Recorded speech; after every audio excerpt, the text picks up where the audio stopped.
মৌলভী সাহেব নম্বর আল্লাহুমার কাদা এলান করতেন, মুফতি সাহেব আসছেন বালি, আজকে বয়ান হবে।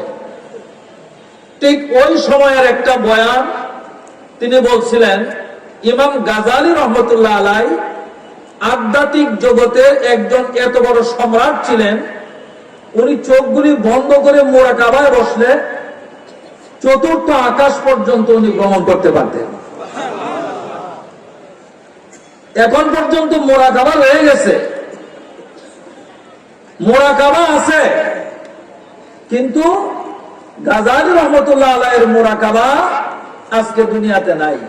এই জন্য কবি বলেন, রাহ গিয়া রুসমে আজা, রাহ গিয়া রুসমে আজা, রূহে বিলালি না রাহি, ফালসাফা রাহ গাই তলকিনে গাজালি না রাহি।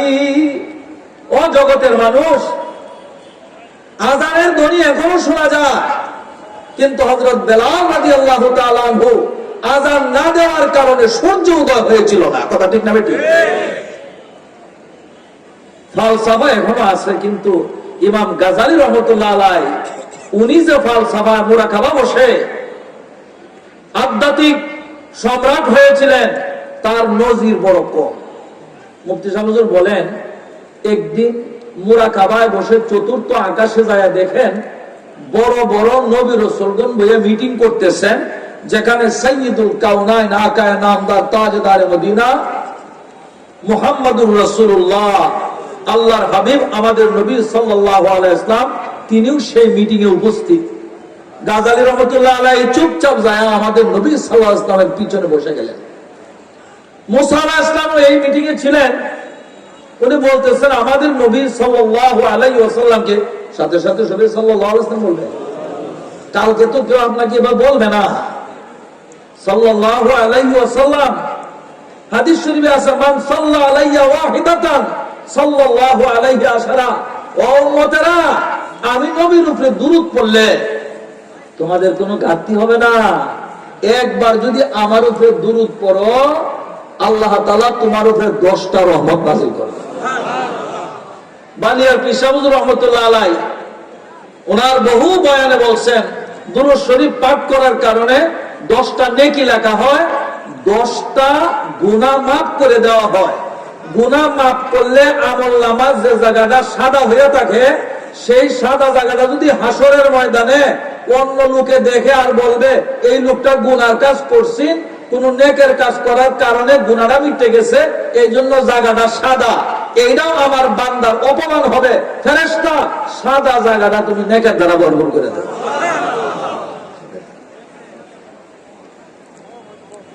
মুহতারাম হাজরিন, হাসান বসরি রহমতুল্লাহ আলাইহির কাছে একজন মহিলা আয়েশা বলতেছে, হুজুর আমার একটা মেয়ে মারা গেছে, মেয়েটা তারও বাচ্চা কাচ্চা আছে, মায়ের সামনে সন্তান যত বয়সী হোক না কেন যদি মারা যান, মা বাবা সহ্য করতে পারে? জোরে বলেন, সহ্য করতে পারে?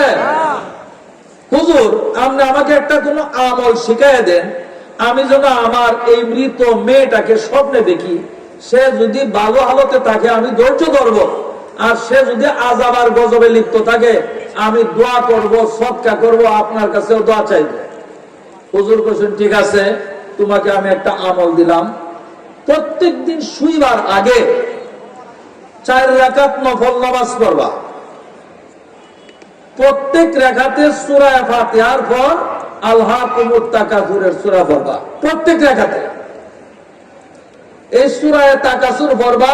3 দিন, 10 দিন, 20 দিন, 40 দিন পার হবে না, তোমার মাইয়েতা ওই মেয়েকে তুমি খাবে, স্বপ্নে দেখতে পাইবা। এই আমলটা যদি এখনো কেউ করে, মৃত ব্যক্তিকে স্বপ্নে দেখার জন্য উলামায়ে কেরাম বলেন কিয়ামত পর্যন্তই তার একশান, তার আমল, যে কোনো ব্যক্তি আমল করলে সঠিক সুন্দরভাবে মৃত ব্যক্তিকে সে স্বপ্নে পাবে। সূরা তাকাসুর সম্পর্কে বলেন আমাদের নবী, সকলে বলি সাল্লাল্লাহু, জোরে বলেন সাল্লাল্লাহু, কান হবে বলেন সাল্লাল্লাহু আলাইহি ওয়াসাল্লাম। একদিন বলেন সাহাবায়ে কেরাম, তোমরা শুইবার আগে কোরআন শরীফের 1000 আয়াত পড়ে পড়ে কে শুইতে পারবা? 1000 আয়াত সমান সমান তার 5 পারা। কারণ 6,666 যদি হয় 5,630, কথা ঠিক না?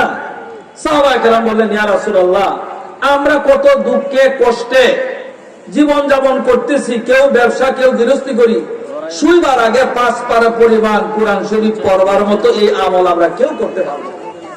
আল্লাহ রাসূল সাল্লাল্লাহু আলাইহি ওয়াসাল্লাম বলেন, প্রত্যেকেই করতে পারবে। বলে কেমনে? তো সূরা তাকাসুর জানো? জানি। তো সূরা তাকাসুর যদি 2 বার পড়ো তাহলে তোমাকে 1000 আয়াতের সব তোমার আমলনামায় দেওয়া হবে। তাহলে আমরা পড়বো কিনা এতটাই বলি। আল্লাহ তুমি কবুল ফরমাও। অনেকে কিন্তু তাকাসুর জানি না, নাতিরে জিগাইবেন, আমার চেয়ে সুন্দর কিন্তু আমার ছেলেরা পড়তে পারে, আমার ছেলেরা চেয়ে সুন্দর আপনার গা নাতিরা পড়তে পারে। কারণ কোরআন শরীফ এত সুন্দর ভাবে পড়া, বিশেষ করে বাংলাদেশকে আল্লাহ তাআলা কবুল করছেন। আপনি জানেন না, সারা পৃথিবীতে ছোট্ট হাফেজের সংখ্যা বাংলাদেশে বেশি, সারা পৃথিবীতে কোরআন পড়নেওয়ালার সংখ্যা বাংলাদেশে বেশি। বলি আলহামদুলিল্লাহ, আল্লাহু আকবার, আল্লাহু আকবার। যার প্রমাণ তো দেখলেনি, প্রতি বছর এক জায়গায় না, 2 জায়গায় না, যে জায়গায় কোরআন শরীফ নাযিল হয়েছে, যারা কোরআন শরীফের ভাষায় কথা বলে, আরবি কথা বলে, কুয়েত বলেন, বাহরাইন বলেন, দুবাই বলেন, স্বয়ং মক্কা মদিনায় বলেন, সেই জায়গাতেও প্রতিযোগিতা। প্রতি বছর একাধিক ছেলে সারা পৃথিবীর হাফেজদের সাথে প্রতিযোগিতায় অংশগ্রহণ করে 1 নাম্বার হইতেছে। আল্লাহু আকবার। বিধর্মীরা কিন্তু সহ্য হইতেছে না, এই জন্য কোন দিক দিয়ে গেসা লাগায়া আমাদের সুন্দর পরিবেশকে, এই কোরআন ও হাদিসের দেশকে, এই মসজিদের দেশকে, এই আজানের দেশকে একেবারে ধ্বংস করবে। তারা কিন্তু ঘুম হারাম হয়ে গেছে, কথা ঠিক না বেটি? এই সময় হযরত উলামায়ে কেরাম ছাড়া যদি আর কারো পাগড়িতে ধরি, আর কারো কাপড়ের কোনায় ধরি, অবশ্যই অবশ্যই মুক্তি পাবো না, বরং আমার ইমানের উপর হত্যা হবে, বেঈমান হয়ে কবরে যাইতে হবে। সেজন্য উলামায়ে কেরামকে আমরা ধরব, মহব্বত করব, তাদের কথা অনুযায়ী আমরা চলবো। রাজি আছি? জোরে বলে রাজি আছি? উলামায়ে কেরামের কথা ইনশাআল্লাহ বলবো কোরআন হাদিস থেকে এবং বিশ্ববিখ্যাত উলামায়ে কেরামের মন্তব্য থেকে। মুহতারাম হাজিরিন, মুসা আলাইহিস সালাম বললেন, রয়ে গেছে উঠে যান। হঠাৎ করে আপনার গা কয়েকদিন পরে মহিলা আসলো, হুজুর আপনি যে আমল দিছিলেন, আমি তো আমল করছিলাম, আমার মেয়েটাকে আমি স্বপ্নেও দেখছি। হুজুর কি বলবো, আমার মেয়েটা জাহান্নামের আগুনে আপনার গা নিক্ষিপ্ত। এ যে কত কষ্ট হইতেছে, আমার মানে সহ্য হইতেছে না, আমার কলিজা ফেটে আমি মারা যাব, এই অবস্থা হয়েছে। হুজুর শুনে বললেন, যাও আমি দোয়া করি, তুমিও ধৈর্য ধারণ করো, তার জন্য সদকা জায়রাত করতে থাকো। কিছুদিন পরে হাসান বসরি রাহমাতুল্লাহ আলাইহি ঘুমন্ত অবস্থায় স্বপ্নে দেখেন ওনার কামরায় এমন একটা সুন্দরী মেয়ে প্রবেশ করছে, দুনিয়াতে এমন সুন্দর মেয়ে কোনোদিন দেখেন নাই। আল্লাহু আকবার। আল্লাহর ওলিরা ঘুমাইলেও কিন্তু আসল হুঁশ থাকে। বলতেছেন আমি তো মারাও গেছি না যে আল্লাহ আমার জন্য হুর বানায় দিবে। তো ঘটনা কি? বলছেন তুমি কে, তোমার পরিচয় কি, এখানে কেন আসছো? মেয়েটা বলতেছে, হুজুর আমার পরিচয় দিলে আপনি আমার চিনবেন। বলে কেমনে? ও কিছুদিন আগে আমার মা একটা তদবির নিছেন, আমল নিছেন আমাকে স্বপ্নে দেখার জন্য, এই মায়ের সন্তান আমি। হুজুর বললেন অসম্ভব, তোমার মায়ের তদবির নিছে, তোমার মা এসে আমল করছে, স্বপ্নে দেখছে তার মেয়ে জাহান্নামী এবং সেই স্বপ্ন সত্য, তুমি সেই মেয়ে হইতে পারো না। হুজুর আমি সেই মেয়ে। তাহলে পরিবর্তন কি আমলের দ্বারা? হুজুর আমার তো কোনো আমল নাই, কারণ ইদা মাতাল ইনসান ইনকাতানহু আমালুহু, মানুষ আজকে সুবহানাল্লাহ বলার সুযোগ আছে, লা ইলাহা ইল্লাল্লাহ বলার সুযোগ আছে, দুরূদ শরীফ পড়ার সুযোগ আছে, উলামায়ে কেরামের সহবতে বসে আল্লাহ আল্লাহ আল্লাহ আল্লাহ বলার সুযোগ আছে। কিন্তু এই দম যখন বের হয়ে যাবে, রূহটা যখন বডির থেকে পৃথক হয়ে যাবে, হাজারো চেষ্টা করলেও তার মুখ থেকে একটা কথা বের করা যাবে না। হুজুর আমি মারা যাওয়ার পরে আমার আমলনামা বন্ধ হয়ে গেছে। তবে তুমি জান্নাত পাইলা কেমনে? তুমি তো জাহান্নামে ছিলা কোন আমলের দ্বারা? তো আমি যে কবরে ছিলাম সেই কবরে হাজার হাজার জাহান্নামী দুজকের আগুনে নিক্ষিপ্ত ছিল। হঠাৎ একদিন আল্লাহর ওলি এই রাস্তা যায়, আর উনি অন্তর চোখে দেখছে এখানে কবরবাসীরা জাহান্নামের আগুন ভুগতেছে, আগুনে পুড়তেছে। ওনার দয়া হইল, সময় নাই, ফুটলাডা কবরের ওয়ালের উপরে রাখিয়া মাত্র একবার পড়ছেন সাল্লাল্লাহু আলাইহি ওয়াসাল্লাম, পড়েন সাল্লাল্লাহু আলাইহি ওয়াসাল্লাম।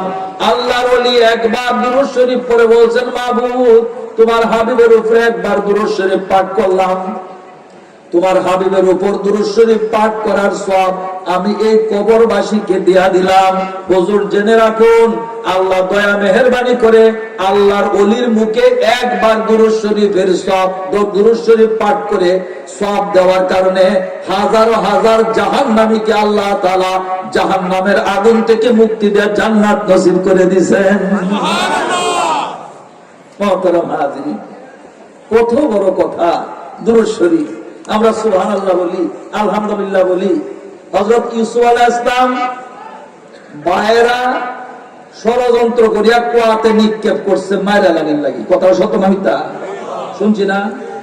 কুয়াত পালছে, কানছে, এই ঘটনা করলেও লাগবো আধা ঘন্টা, আমি শুধু মানুষের করলে আরো 1 ঘন্টা, আমি যাইতেছি না। এরপরে এখান থেকে তারা উঠাইছে, দৌড়ে বাইরে আসছে, তো সেটা আমরা ভাগ্র গোলাম সবসময় ভাগ্যা জায়গা। ইউসুফ আলাইহিস সালাম কিছুরাও শব্দ করছেন না, কোন ভাই আর থেকে আমি দূরে যাইগা, আমি যদি আমি তোমার ভাই গোলাম করতে হারলে আমার দূরে মারি আসবো, তাই চুপ রয়েছেন, কিছু কইছেন না। তারা কিনে এনে মিশরের বাজারে উঠাইছে। ওই মিশরের খাদ্যমন্ত্রী আজিজ মিশর, তার বউয়ে কইছে যত টাকাই লাগে এই গোলাম না কিনা বাড়িতে থাকতা না। মাঝখানে যা হইছে তো হইছে।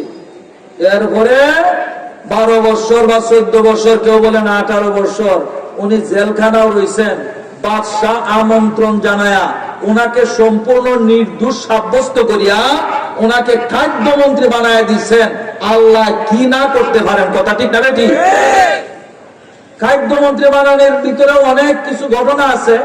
এক সময় দেখা গেছে, যার স্বপ্নের তাবির ছিল মিশর ছাড়া পৃথিবীতে কোথাও খাদ্য থাকবে না, মিশরের মানুষ অন্য দেশের মানুষ সেখান থেকে খাদ্য সংগ্রহ করবে এবং মিশরে ইসু আলাইহিস সালামের মাধ্যমে সেই পরিমাণ খাদ্য সংরক্ষণের জন্য আল্লাহর পক্ষ থেকে সাহায্য এবং ইসু আলাইহিস সালাম কৌশল এখতিয়ার করে সেই ব্যবস্থাও করেছিলেন বলে আলহামদুলিল্লাহ। ওই সময় এক ব্যক্তি এসে বলছে, হুজুর আমার কিছু খাদ্যের প্রয়োজন, আমি অভাবী।